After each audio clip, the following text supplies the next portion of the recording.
Existe um número na sua cabeça. Você talvez nunca tenha dito em voz alta, talvez tenha até vergonha dele, mas ele está lá. É o valor que, se caísse na sua conta amanhã, resolveria. Não te faria feliz. Você é adulto, você já sabe que não é assim, mas resolveria. Você conseguiria respirar. Eu quero que você pense nesse número agora. Segure ele. E agora responda. Esse número é o mesmo de 10 anos atrás? Não é. Nunca é. Ele já mudou pelo menos 3 vezes, e a cada vez ele subiu exatamente na mesma proporção em que a sua vida subiu. E o que é pior, você não se lembra de tê-lo mudado. Ninguém se lembra. Ele se ajustou sozinho, no escuro, sem pedir sua autorização. Você passou a vida perseguindo um alvo que anda para trás na mesma velocidade em que você corre. Esta noite eu vou te mostrar 7 verdades sombrias sobre o dinheiro. E eu preciso te avisar de uma coisa antes de começarmos, porque isso muda como você vai ouvir tudo o que vem a seguir. Este não é o vídeo que diz que dinheiro não traz felicidade. Esse vídeo é mentira, e é uma mentira confortável, contada quase sempre por quem tem dinheiro para quem não tem. O homem que vamos ouvir hoje pensava o contrário. Ele achava o dinheiro extraordinariamente importante. Ele defendeu o próprio dinheiro com uma ferocidade que chocou a própria família. E é exatamente por isso que ele é a única pessoa que vale a pena ouvir sobre esse assunto. Este é o pêndulo. Vamos descer. Arthur Schopenhauer nasceu em 1788, em Danzig, filho de um dos comerciantes mais ricos da cidade. O pai o preparou a vida inteira para herdar a firma. Levou o menino em viagens pela Europa em vez de escola, porque queria formar um negociante, não um pensador. Quando Arthur tinha 17 anos, o pai foi encontrado morto num canal, ao lado do armazém. Ninguém nunca conseguiu dizer com certeza se caiu ou se pulou. E aí o dinheiro entra na história dele de um jeito que ninguém conta. A herança foi dividida em 3, a mãe, a irmã e ele. E poucos anos depois, a casa bancária de Danzig, onde a fortuna da família estava depositada, quebrou. Foi um desastre. Os credores receberam uma proposta. Aceitem 30% agora, assinem a quitação e o assunto se encerra. A mãe assinou, a irmã assinou. Praticamente todos os credores assinaram. Arthur não assinou. Ele tinha 20 e poucos anos, era ninguém, não tinha reputação nenhuma, e ficou anos brigando sozinho. Estudou o caso, escreveu cartas, recusou cada acordo, e no fim recebeu 100% do que era dele, corrigido, com juros. Guarde essa cena, porque ela é a chave de tudo o que vem hoje. O homem que escreveu que a riqueza é como a água do mar foi o único da família que não perdeu a própria. Ele viveu dessa herança por quase 40 anos, sem nunca ter emprego. Mantinha as contas escritas à mão, num caderno, em inglês, para que ninguém entendesse. Sabia exatamente quanto tinha e quanto gastava, todo mês até o fim. Isso não é hipocrisia. É a única coisa que dá autoridade ao que ele disse. Porque qualquer um pode dizer que dinheiro não importa.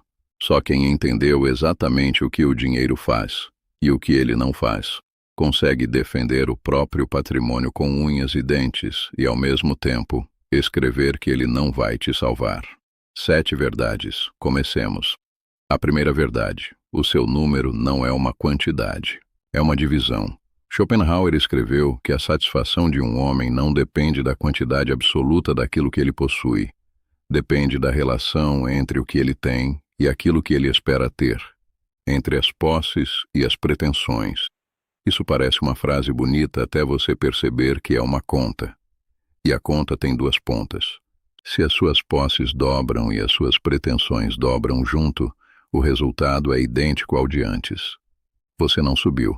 Você foi levado.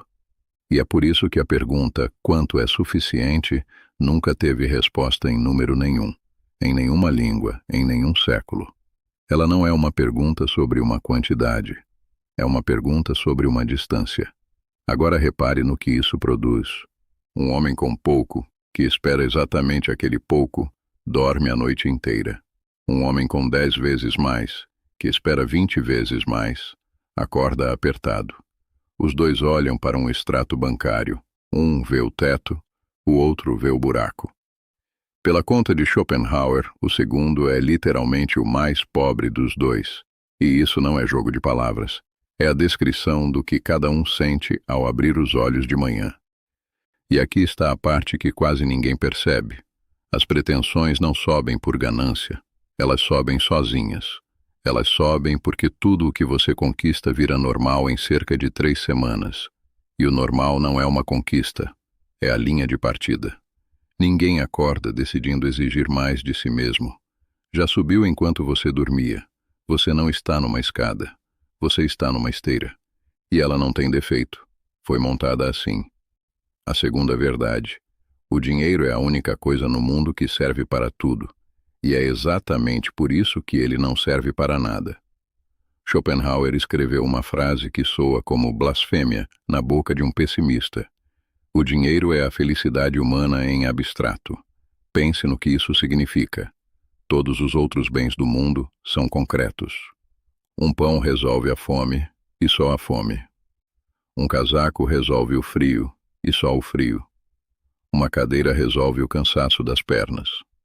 Cada bem concreto tem uma função, um limite, e um momento em que ele já cumpriu o que tinha para cumprir. O dinheiro não resolve nada em particular. Ele é a possibilidade abstrata de qualquer resolução. É por isso que ele é o único bem que nunca decepciona. Ele nunca chega a ser gasto na sua imaginação. Enquanto ele está lá, ele é todas as vidas possíveis ao mesmo tempo.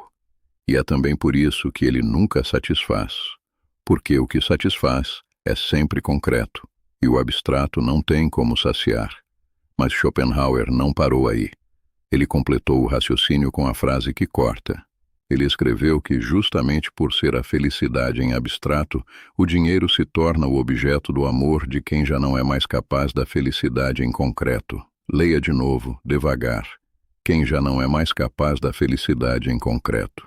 Ele está descrevendo uma pessoa específica, alguém que perdeu o acesso ao prazer real, direto, sem intermediário, que não sente mais a refeição, não sente mais a conversa, não sente mais a caminhada, e que, tendo perdido tudo isso, se agarra à única coisa que ainda promete, o número. Não é que a pessoa ama dinheiro e por isso deixa de sentir a vida.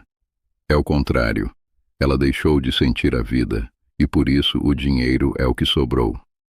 Se você já se pegou incapaz de aproveitar um domingo, mas totalmente capaz de conferir o saldo 3 vezes no mesmo domingo, você não é ganancioso.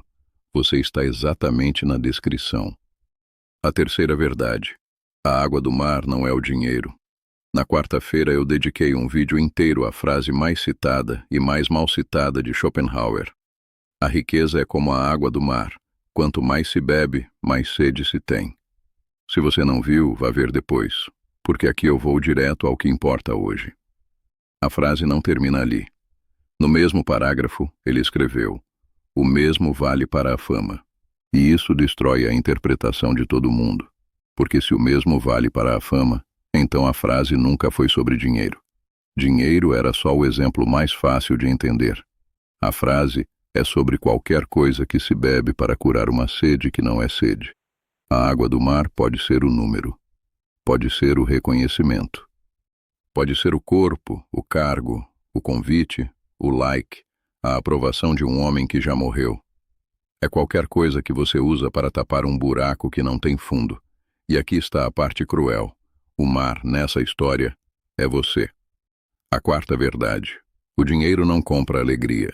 Ele compra a ausência de dor. E são coisas completamente diferentes. Esta é a verdade mais prática da noite, e a que mais gente erra na vida real. Para Schopenhauer, toda satisfação é negativa. Não no sentido de ruim, no sentido matemático. A satisfação não é a presença de algo bom, é a remoção momentânea de algo ruim. Você não sente a saúde, você sente a dor de dente. Você não sente a segurança, você sente o medo. O positivo na experiência humana é sempre o sofrimento.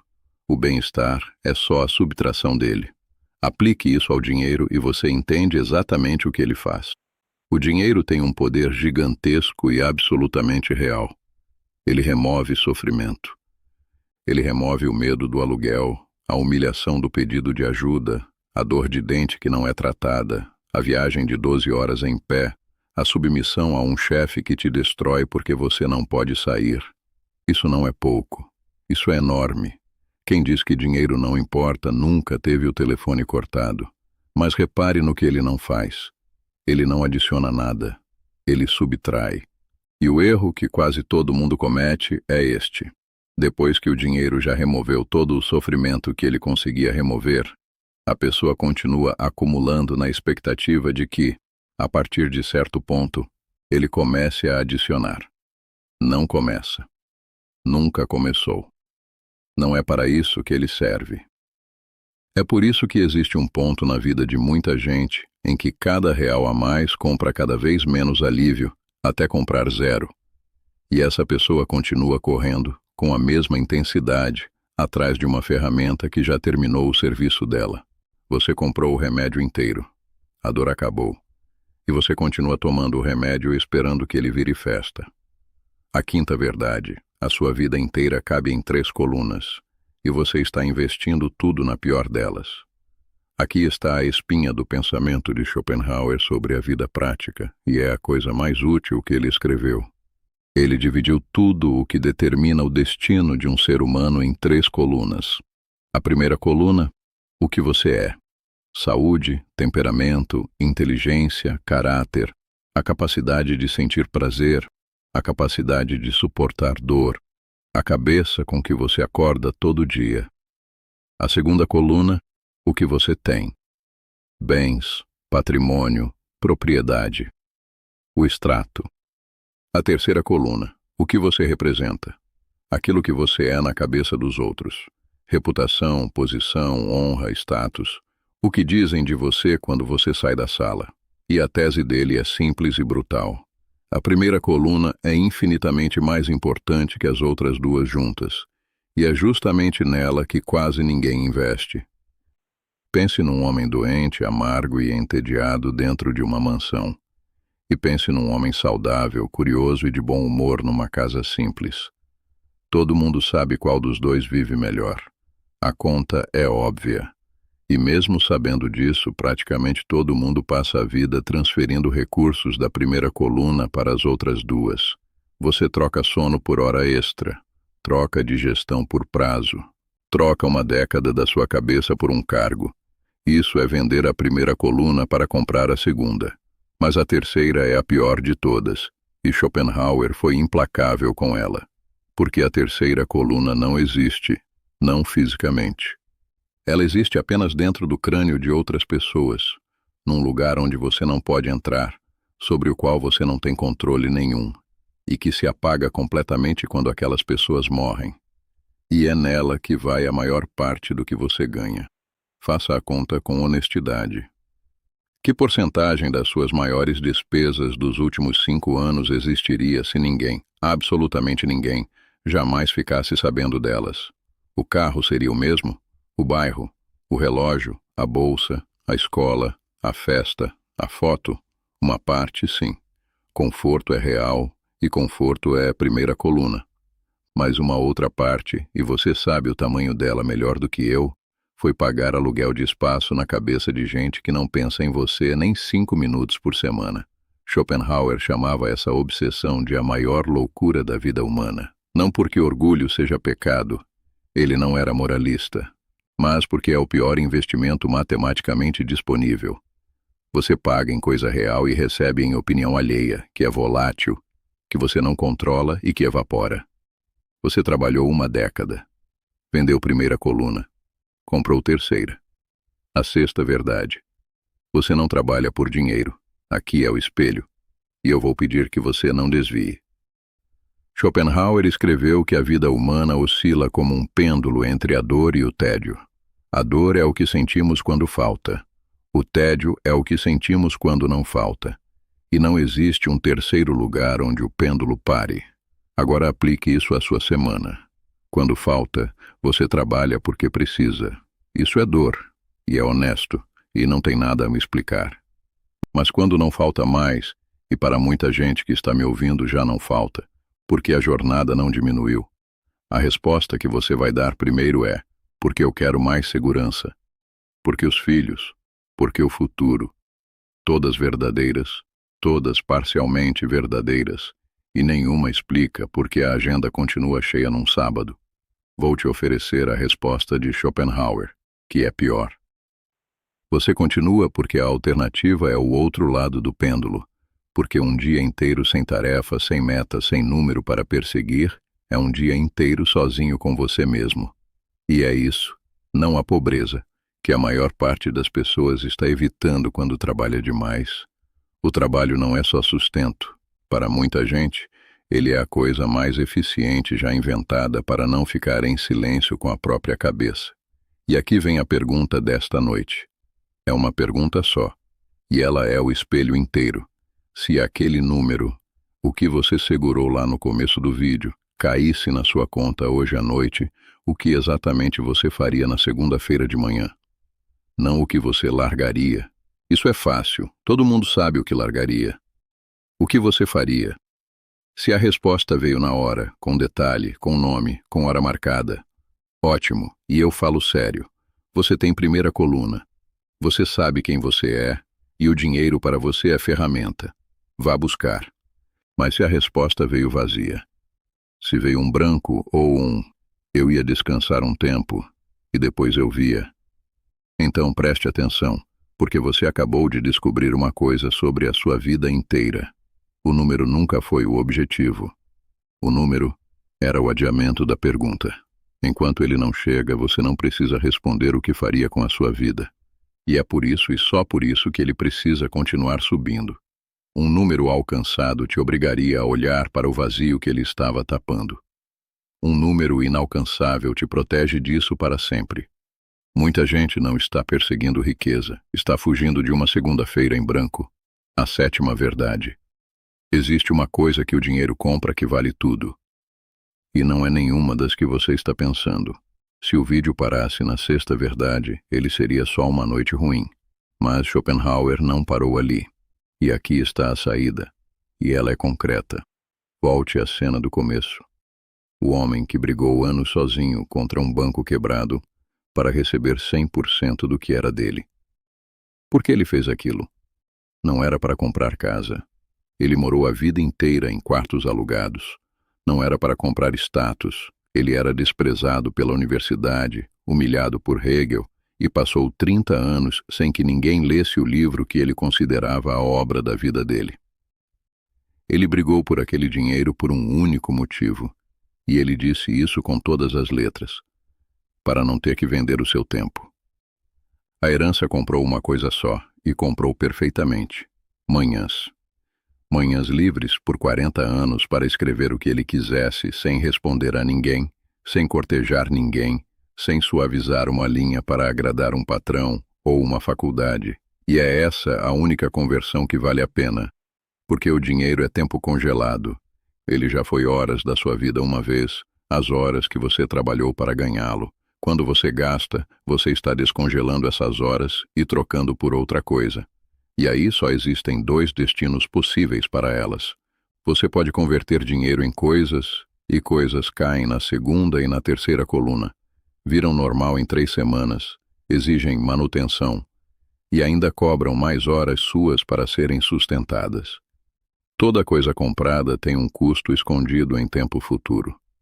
Ou você pode converter dinheiro em tempo de volta, em horas que voltam a ser suas. Menos jornada, menos dívida, menos submissão, mais capacidade de dizer não. Isso é a primeira coluna. Isso é o que ele comprou.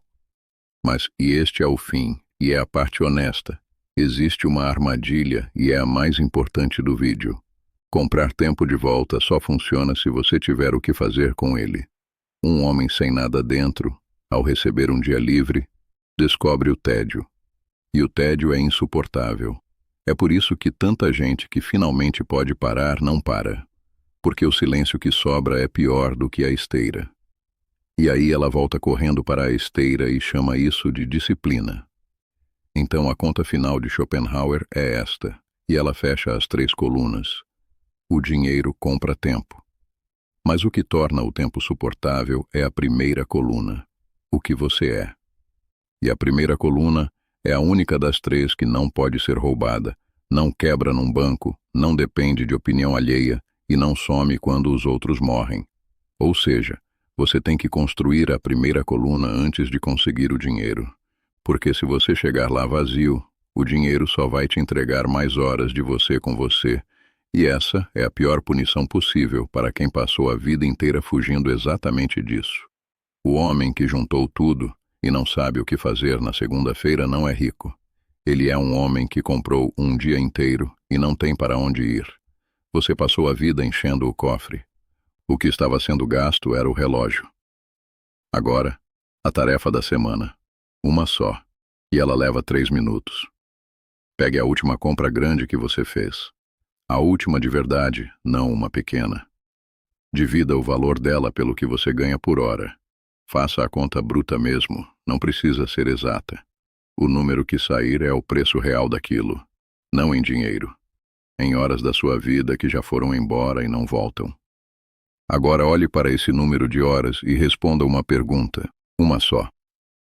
Aquela compra foi para a primeira coluna, para a segunda ou para a terceira?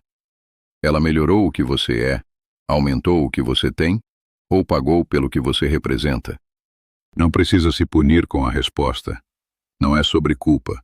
A maior parte das compras de qualquer pessoa cai na terceira coluna, inclusive as minhas, inclusive as de quem escreveu para o canal esta semana. É sobre saber o preço. Porque um homem que sabe quantas horas de vida custou o que ele comprou, toma decisões diferentes na próxima vez. E é só isso que uma verdade sombria consegue fazer por você, mudar a próxima decisão. E se você fez a conta, se você tem o número de horas na sua frente agora, escreve 4 palavras nos comentários. Eu contei as horas. Quem contou sabe o que acontece na hora em que o número aparece. E eu leio todos. E responda também a outra. A que importa mais? Qual das 7 doeu mais? Não a mais inteligente. A mais desconfortável. Aquela contra a qual você já começou a argumentar dentro da sua cabeça enquanto eu falava. Escreve o número dela. Só o número. Agora, uma coisa séria, porque este canal não brinca com isso.